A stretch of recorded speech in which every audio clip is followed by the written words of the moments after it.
নমস্কার বন্ধুরা, আমি আজকে সৌমিশ্রীর তরফ থেকে আবার একটা মিষ্টি ডিশ নিয়ে এসেছি। তোমরা কচুরি তো অনেক রকম খেয়েছো, আজকে আমার সাথে দেখো মিষ্টি কচুরি কিভাবে বানাই এবং তোমরাও এভাবে বানিয়ে করে দেখো। তাহলে চলো আমার সাথে দেখবে কি করে আমি বানিয়েছি। এটার প্রথম ইনগ্রেডিয়েন্টস যেটা লাগছে সেটা হচ্ছে ময়দা। আমি এখন ময়দাটা আগে মেখে রাখবো। এখানে 1 কাপ মতো আমি ময়দা নিয়েছি।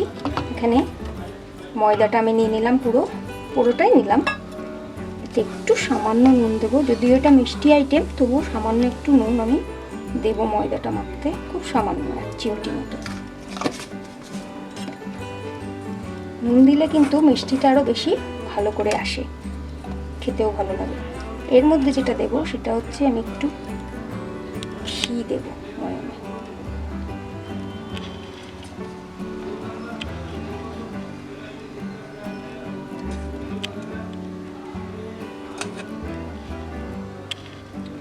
এখানে প্রায় 2.5 চামচ মতো ঘি দিলাম, 2.5 চা চামচ মতো। এবার আমি এতে দেবো একটু খাবার সোডা।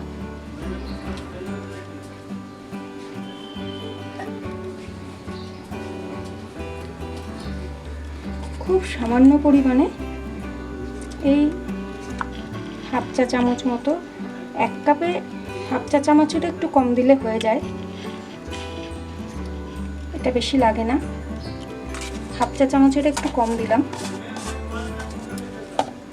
এবার এটাকে আমি ভালো করে আগে একটু মেখে নেব। যদি আমার মনে হয় ঘি আর একটু লাগবে ময়মটা, তখন আমি দেবো, নাহলে দেবো না। একটু খাস্তা মতো হয়তো।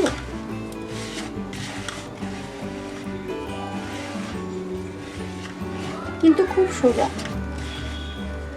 এই রান্নাটা আমি নিজে থেকেই বানিয়েছি। আমার মেয়েদের খাবার ভীষণ বাহানা, সেই মিষ্টি খেতে খুব ভালোবাসে, আর সবসময় বাইরে গিয়ে কেনা যায় না, তাই নানা রকম মিষ্টি আমি ঘরেই বানাই। তার মধ্যে এটাও একটা। এই ধরনের মিষ্টি খেতে খুবই ভালো লাগে, খারাপও লাগে না। আর ঘরে বানানো মানেই তো একটু হাইজিন থাকে, এই সাথে পরিষ্কার পরিচ্ছন্ন। তো তোমরাও ঘরে এইভাবে মিষ্টি বানিয়ে ঘরের সকলকে খুশি করতে পারো। আমি এটা দেখে নেব ঘিটা, ময়মটা ঠিক হয়েছে নাকি ঘি দেওয়া, না হলে জল দিলে হবে না। আমি আগে দেখে নেব, এভাবে দেখে নিতে হয়। এটা আরেকটু বোধহয় ময়মটা আমার লাগবে, হয়েছে। এটা যদি এরকমভাবে আটকে থাকে, খুলে না যায়, তাহলে ময়মটা ভালো হয়, মানে বোঝা যায় যে হ্যাঁ ময়মটা ঠিক আছে। এইভাবে বুঝে নিতে হয়।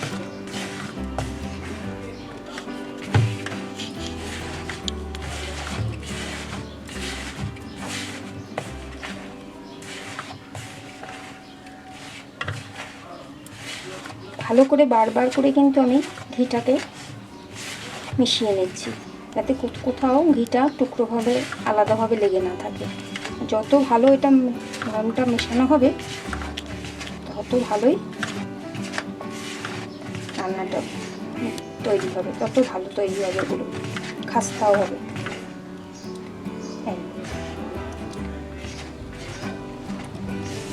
তোমরা তো অনেক রকম কচুরি খাও, এটাও এক ধরনের, খেয়ে দেখো, বানিয়ে দেখো, খুব ভালো লাগবে।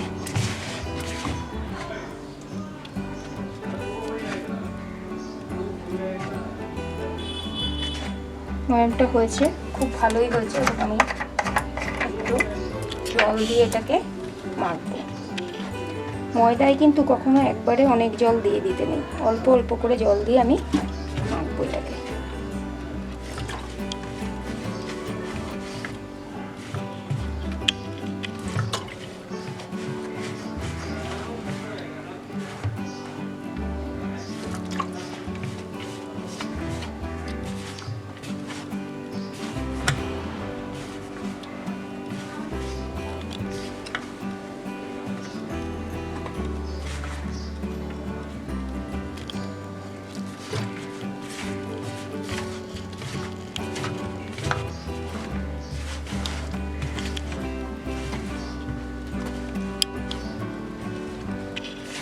বারে বারে মেখে মেখে দেখে নিতে হয় আর জল লাগবে কিনা, নাহলে ময়দায় তো একটু জল বেশি হয়ে গেলে আর কিন্তু কিছু করা যায় না, তখন খারাপ হয়ে যায়। বেশি নরম হলে হবে না আমার। টাইট মাখাটা হতে হবে, তার জন্য বেশি নরম যদি হয়ে যায় তাহলে আমার পক্ষে জিনিসটা বানাতে অসুবিধা হবে, কচুরিগুলো ভালো আসবে না। এই জন্য আমি জল আগে বেশি দেবো না, দেখে দেখে নিয়ে তবেই দেবো। সামান্য একটু লাগতে পারে জল, তো আমি আরেকটা জল একটু দেবো করবো।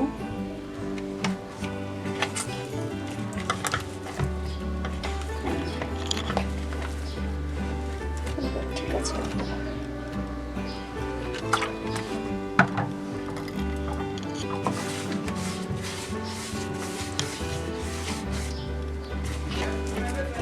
ময়দাটা প্রায় মাখা হয়ে গেল। এরকম করে মুখে আমি এটাকে ঢেকে, একটা ভিজে কাপড় দিয়ে ঢেকে বা একটা কভার দিয়ে, যে কোনো থালা দিয়েও এমনি ঢেকে আমি রেখে দিতে পারি। আমাদের মা ঠাকুমারও তো ময়দা মেখে থালা দিয়েই ঢেকে রেখে কিছু, তাতেও তো খুব খাবার ভালোই হতো, খারাপ হতো না। তো যাই হোক, ভিজে কাপড় দিয়েও ঢেকে রাখলে ভালো হয়, অথবা এমনি যদি থালা দিয়েও কিছুক্ষণ ঢেকে রাখি তাতেও এটা ভালো রেস্ট হবে। ময়দাটা একটু রেস্ট হলে ভালো হয়। যে কোনো খাবার বানাতে এটা মনে রেখো যে ময়দা যখনই মাখবে, ময়দা বা আটা জাতীয় জিনিস যা জল দিয়ে মেখে রেখে দিলে কিছুক্ষণ খুব ভালো সেটা হয়। কিছুক্ষণ রেখে দিয়ে তারপরে যা বানানো সেটা বানালে খুব ভালো হয়, জিনিসটা খুব খেতেও ভালো হয়।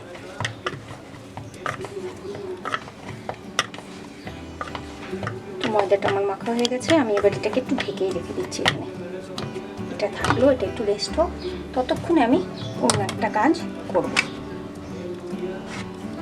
এটা সরিয়ে দিচ্ছি, আমি এবার অন্য কাজ করব, চলে যাচ্ছি। এখানে আমি এখন ছানাটা আমি বানিয়ে এই সারা রাত জলটা ঝরিয়ে রেখেছিলাম, এটা কড়াইতে আমি দিয়ে দেবো। এটা বাড়িতে তৈরি করা ছানা। এর মধ্যে একটু চিনি দিলাম,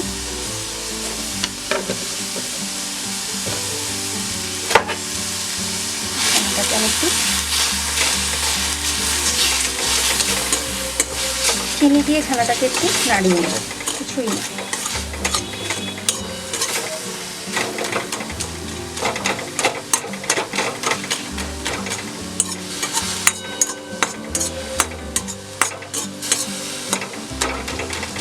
চিনিটা গলে যাওয়ার জন্য একটু ওয়েট করতে হয়। চিনিটা গলেই গেছে, আমি এটাকে নামিয়ে ঠান্ডা করে নেব।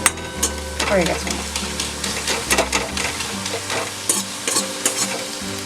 এরপর থেকে কিন্তু আর আমি কিছু দেবো না।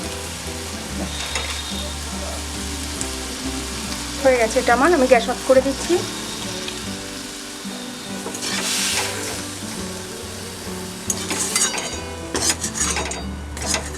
তুলে নিচ্ছি।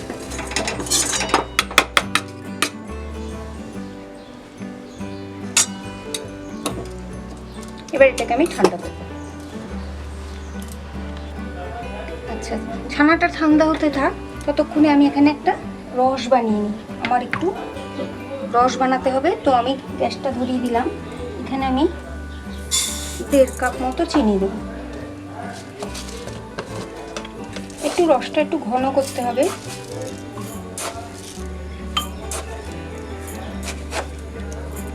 দেড় কাপ মতো চিনি দিলাম এবং এখানে 1 কাপ মতো জল দিয়ে দেবো।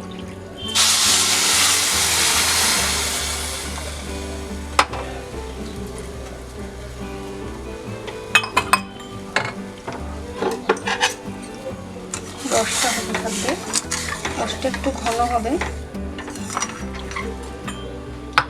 চিনির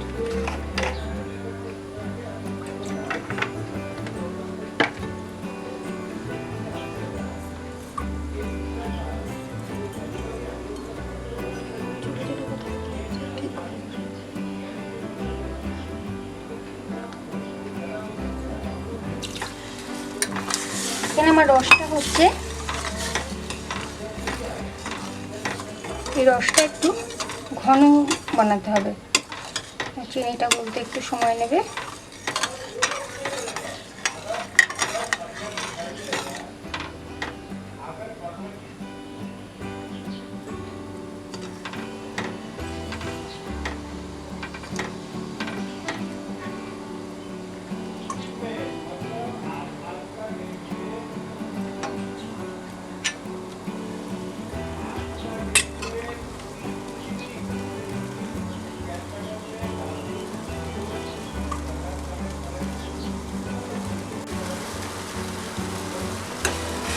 এখানে চিনিটা গলে গেছে, কিন্তু রসটা আমার একটু ঘন হবে। এই রসটা এটা পাতলা মতো হয়েছে, আর একটু ঘন হবে। এটা হতে খুব সময় লাগে না, এই হয়েই গেছে। আর একটু ঘন হলেই আমি নামিয়ে নেব রসটা। বন্ধুরা, তোমরা যারা আমার চ্যানেলটা এখনও সাবস্ক্রাইব করোনি, প্লিজ সবাই সাবস্ক্রাইব করে দাও। আর যদি ভালো লাগে আমার রান্না, অবশ্যই তো লাইক করবে, শেয়ার করবে।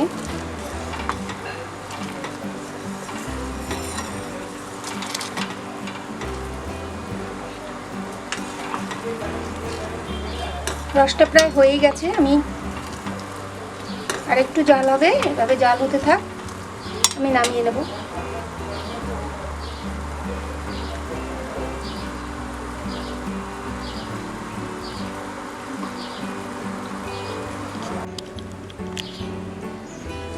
এখানে ময়দাটা আমার মাখা ছিল, সেটা থেকে এবার আমি ছোট ছোট লেচি কেটে নেব।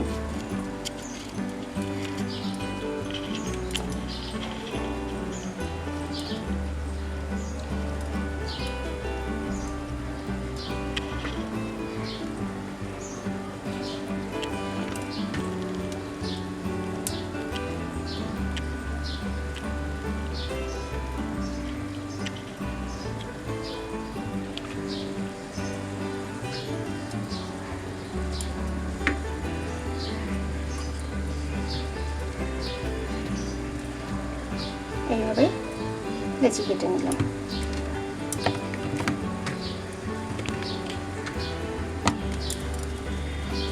এবার এগুলোকে আমি এভাবে হাতের সাহায্যে গোল করে আমি রসটা হাতের সাহায্যে এভাবে গোল করে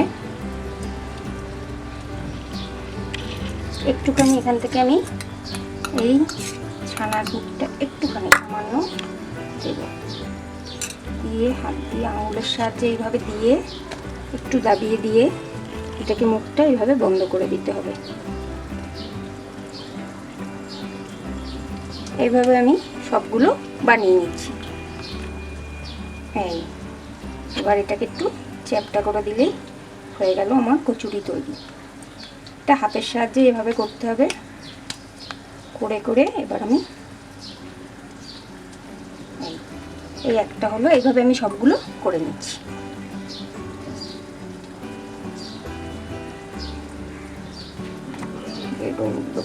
গোলগুলো সব করে নিয়ে আমি সবগুলো বানিয়ে নিচ্ছি।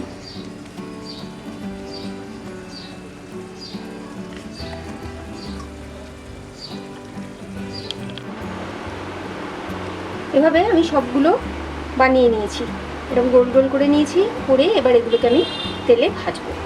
চলো দেখি তেলে ভাজি কি করে। এখানে আমি গ্যাসটা ধরিয়ে তেলটা বসিয়েছি। এখানে আমি সাদা তেলে ভাজবো। এখানে আমি সাদা তেল বসিয়ে দিয়েছি। তেলটা গরম হতে একটু সময় লাগবে, ততক্ষণ আমাকে দেখে নিতে হবে। তেলটা গরম ভালো না হলে ভাজাটা দেওয়া যাবে না, ভালো হবে না ভাজাটা।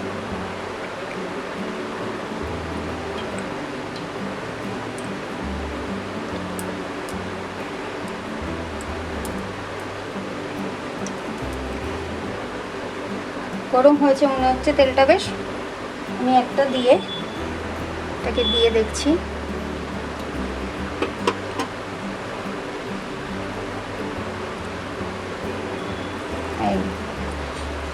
আমি এখানে গ্যাসটা একটু কমিয়ে দিলাম। তেলটা বেশ গরম হয়ে গেছে।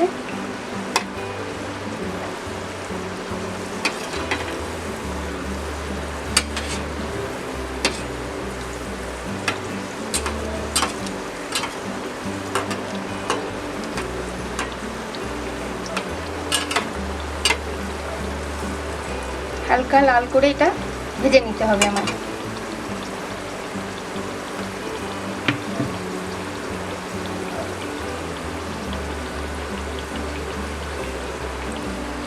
আমি আরেকটাও দিয়ে দিলাম।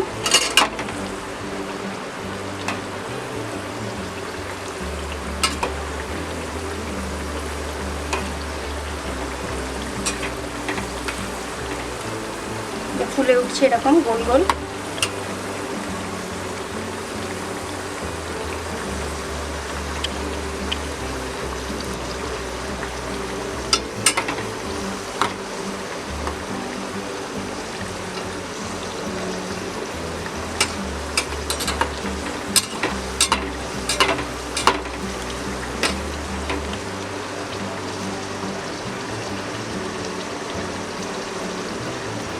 আমি আরেকটাও দিয়ে দিচ্ছি।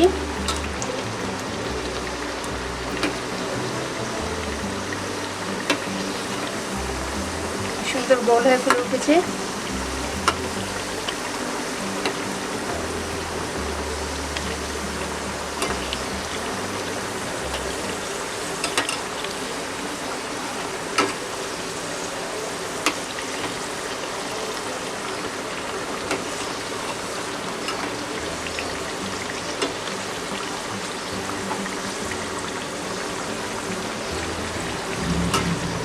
এটা প্রয়োজন মতো আঁচ কমিয়ে বাড়িয়ে করতে হবে, পুড়ে গেলে চলবে না। কিন্তু সুন্দর এরকম এই যে কালার হয়েছে, এত সুন্দর ভাজা হয়েছে, এরকম ফুলে উঠবে, এরকম ভাজা হবে।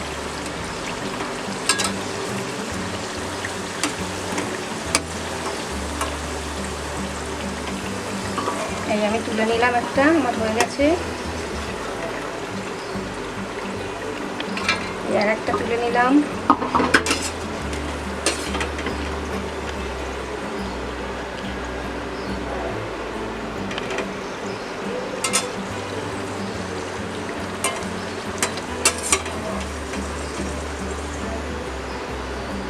এটাও হয়ে গেছে ভাজা, এই আমি তুলে নিলাম। আমি আবার দিয়ে দিচ্ছি এখানে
আবার হয়ে গেছে, আমি তুলে নিলাম। এইভাবে ভেজে ভেজে আমি তুলে নিচ্ছি।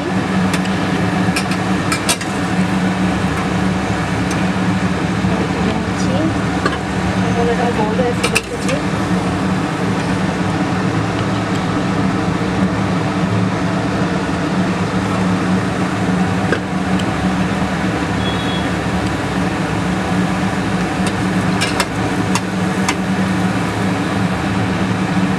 এরকমভাবে আমি সবগুলো একটা একটা করে ভেজে নিচ্ছি। এবার আমি এই যে ভেজে নিয়েছি, এই ভাজাগুলো এরকম লাল লাল হবে, দেখতেই পাচ্ছ, এরকম সুন্দর লাল হবে এবং মুচমুচে, একদম মুচমুচে হয়েছে। এগুলো মানে ভাজাই খাওয়া যায় এরকম। এবার আমি এগুলোকে, যেহেতু এগুলো মিষ্টি রেসিপি, তাই আমি এগুলোকে এই রসের মধ্যে দিয়ে দিলাম। রসটা আগেই করে রেখেছিলাম, রসটা তো দেখালাম কি করে করতে হয়, তোমরা নিশ্চয়ই দেখে নিয়েছো। এবার রসের মধ্যে এগুলোকে আমি দিয়ে দিলাম। দেখো এগুলো রসে একটু ভিজবে, চিনির ঘন রস রসের মধ্যে একটু ভিজবে। গরম আছে, গরম থাকতে থাকতেই রসে দিতে হয়। এইভাবে একটু উল্টে পাল্টে দিলাম, সবগুলোতে যাতে রস ঠিকঠাক লাগে সেটা খেয়াল রাখতে হবে। এটা এভাবে দিয়ে দিলাম। এবার একটু এই আধ ঘন্টা মতো এগুলো রসে ভিজবে, তারপরে এগুলো ভিজলে পরে আধ ঘন্টা মতো রসে ভিজলেই এগুলো তারপর তুলে খাওয়া যাবে, খুব সুন্দর। আর চাইলে বেশিক্ষণও রসে রাখতে পারো বা রসে রেখেও দিতে পারো, যখন ইচ্ছে খুশি খেলে রস থেকে তুলে খাওয়া যায় সেরকমও করা যায়। আর যদি মনে করো যে না রস বেশি মিষ্টি লাগছে, তাহলে একটু তুলে ফ্রিজে রেখে দিলে ঠান্ডাও খাওয়া যায়। এবার এগুলো করে দুদিন ঘরেও রেখে দেওয়া যায়, কোনো অসুবিধা হয় না।